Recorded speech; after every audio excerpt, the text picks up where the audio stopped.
Vamos conversar um pouco sobre as tendências de crescimento da educação profissional. Quando nós falamos de educação profissional, temos que naturalmente pensar nos cursos de graduação, que são cursos que tradicionalmente dão ênfase a diversas profissões, e no Brasil temos muitas profissões regulamentadas, e também, principalmente, falarmos em cursos técnicos e tecnológicos que são ofertados por instituições de ensino de educação básica superior. A tendência do mundo tem sido de crescimento forte da educação profissional. E o Brasil, que tinha uma concentração maior em termos de atividades voltadas para as profissões de nível superior tradicionais, os cursos tradicionais, mas apresenta realmente um mercado muito mais amplo nesse momento para as profissões de nível técnico. A tendência desses próximos anos é de uma necessidade, como dizem alguns especialistas, de suprir esse apagão de mão de obra. Nós temos um mercado crescente e temos, segundo pesquisas que mostram, nós temos um número bastante significativo de pessoas sem qualificação sem cursos superiores nesse processo. Segundo dados levantados, inclusive agora, recentemente, vemos que existem cerca de 21 milhões de pessoas com curso superior atuando em termos de funções básicas de empresas, organizações de uma maneira geral. E temos um universo de 64 milhões de pessoas que estão atuando com a formação plena. Então nós temos aí um número muito descompassado em relação aos graduados em ensino superior e aos não graduados em ensino superior. E a tendência de crescimento dessa necessidade de pessoas habilitadas para o exercício das profissões, que são profissões, muitas delas, novas. E aí que é importante que as instituições de ensino pensem em formas de agilizar o crescimento da oferta dos cursos de acordo com a tendência regional.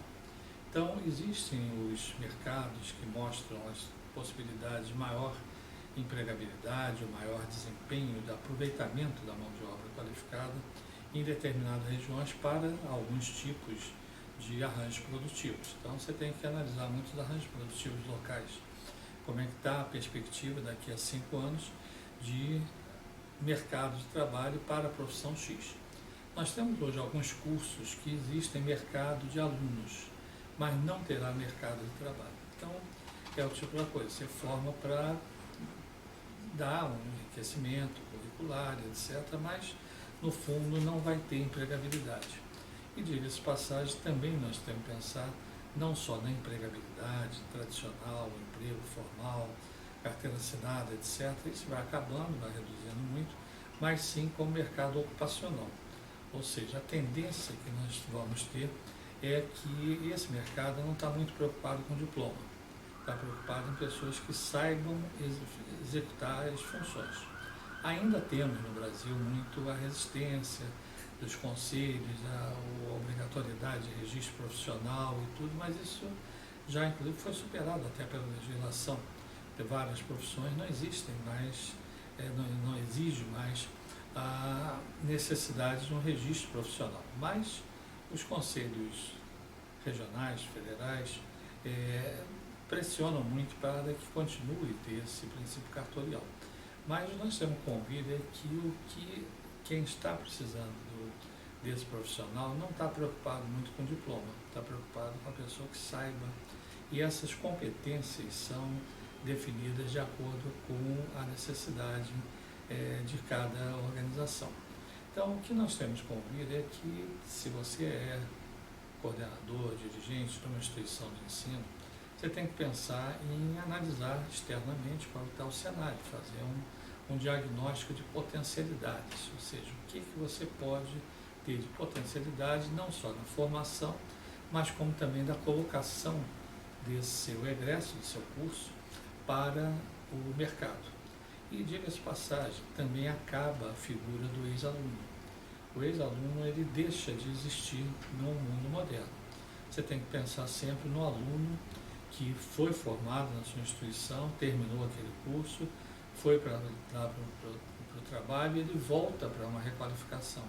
Então, é necessário, inclusive, que as instituições pensem numa figura que é utilizada muito nos veículos, por exemplo, que é o recall. Ou seja, você formou um determinado profissional para um tipo de função e aquela houve uma modificação substancial naquele seu processo de formação, é justo e é bom mercado isso, que você chame esse aluno para uma complementação e às vezes dê até de graça. Então você, por exemplo, formou um determinado aluno na área de ciências contábeis, dentro de um modelo de uma lei de sociedades anônimas, por exemplo. A lei foi modificada. Então, aquilo que você ensinou não vale mais nada. Foi uma situação de passado. Então, o que a instituição poderia e deveria fazer? Chama esse aluno, oferece uma complementação, dependendo da possibilidade mercadológica, inclusive, até você pode oferecer isso online, gratuitamente, ou cobrar, mas a instituição tem a obrigação de manter aquele egresso da sua instituição atualizado. E quando você tem mudanças, novas profissões que surgem, apresentar cursos que sejam possíveis de implementar a curto prazo. Aí há uma grande diferença, uma descompensação entre as instituições de ensino superior. Porque enquanto as universidades, centros universitários têm autonomia de criar os cursos, as faculdades não têm. Então a faculdade tem que penar ainda, às vezes 1 ano, 2 anos, para ter autorização no curso. E o seu concorrente, a universidade, o centro universitário, cria no dia seguinte. Então isso está aumentando um gap que é necessário ser estudado, uma forma de superar, mas é uma realidade que a legislação não viu ainda. Mesma coisa os cursos técnicos. Os cursos técnicos, se você é de uma escola técnica, uma escola de ensino médio técnico, você depende de autorização do Conselho Estadual de Educação, da Secretaria, para a criação do curso. Se você é de uma instituição de ensino superior, você pode criar um curso técnico num processo muito mais simples, que é o credenciamento, a autorização por uma Secretaria de Educação Tecnológica do Ministério da Educação, que em 6 meses, no máximo, faz com que aquele seu curso técnico seja autorizado, enquanto a escola técnica tradicional de ensino médio leva 1 ano, 2 anos para conseguir a autorização. Então nós temos que pensar em cursos também que sejam cursos de atualização profissional, que são cursos livres, cursos de pós-graduação média ou superior. O termo pós-graduação média não é muito usado no Brasil, mas o que é o pós-graduação média? É uma pós-graduação para quem tem formação de nível médio. Isso é perfeitamente possível e legal você chamar de pós-graduação. A pós-graduação não é apenas o lato sensu, o stricto sensu, os mestrados, doutorados, as especializações. Você tem a possibilidade de ter o curso técnico como um curso de extensão dele, como a pós-graduação técnica. E essa pós-graduação técnica vai dar a formação necessária para aquele formado em nível técnico poder se atualizar. Às vezes o profissional de nível técnico não tem muito interesse em fazer o curso superior. Ele tem interesse em continuar como um bom técnico e o mercado vai lhe apresentar sempre bastante oportunidade. Então essas considerações que nós optamos falar nesse nosso momento é exatamente da relevância da educação profissional.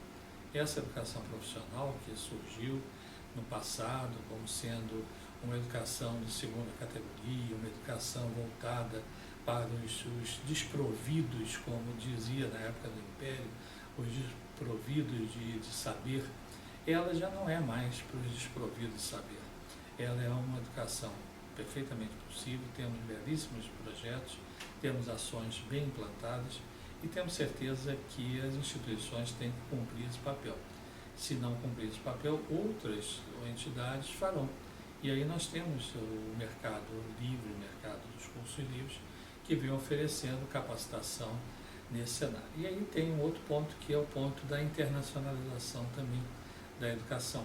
Porque o que acontece? Se você tem um mercado crescente para aquelas profissões no Brasil e no mundo.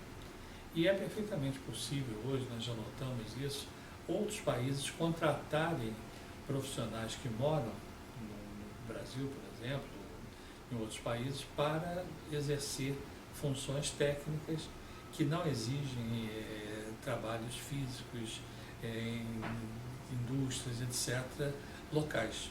Então, o que nós temos realmente a possibilidade?